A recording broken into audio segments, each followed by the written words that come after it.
So, in other ways to support from home, we will send homework home every Monday. If by chance I'm not available on Monday or I'm not here to give it, we do have a few apps. So, the first one is Matific, Literacy Planet, and then Scholastic Learning Zone. Every single one of these are generally game-based, these two in particular, Matific and Literacy Planet, and they are activities that link directly to what we're doing in class. So each of those work alongside the curriculum-based maths program and literacy programs that we run during school hours. Each of these activities are fun, will engage your child. It means that they're getting a bit of iPad time, they're also getting gaming time, but they're not spending too much time on their devices. However, these are probably the only apps we recommend having your child use. Some apps that we would love for you to turn off or take off your child's device completely is these ones. Now, I'm sure they're very familiar to you all. Particularly, I would say this one might be quite familiar and maybe a bit of a surprise. This one is YouTube. YouTube and all of these apps ask that your child is 13 or above. And there's a reason for that. The content on these is just far beyond what our children need to be exposed to.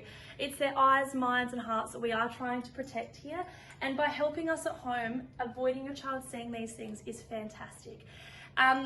Particularly YouTube. You might hear the word YouTube Shorts in conversation with your child. YouTube Shorts actually has a lot of TikTok content on it. And because it is 13 plus, your child is not allowed to be on it. I'm 26.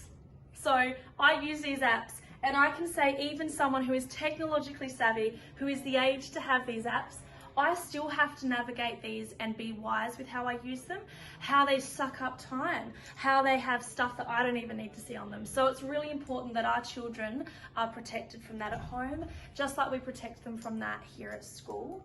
And just a rule of thumb, I mean, I personally choose to turn my devices off about 2 hours before I go to bed at night. And that helps our children's sleep patterns. It helps the way that they sleep in general.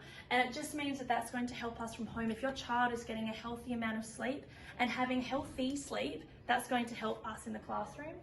Another rule of thumb is don't let your child who is young use that device at home in a private space. Bring it out, let it be an open thing. Let them use it in the living room and in the kitchen. That way you can monitor those app usage and time usage. Our children don't need to be on devices for too long. And that's a great way you can support from home.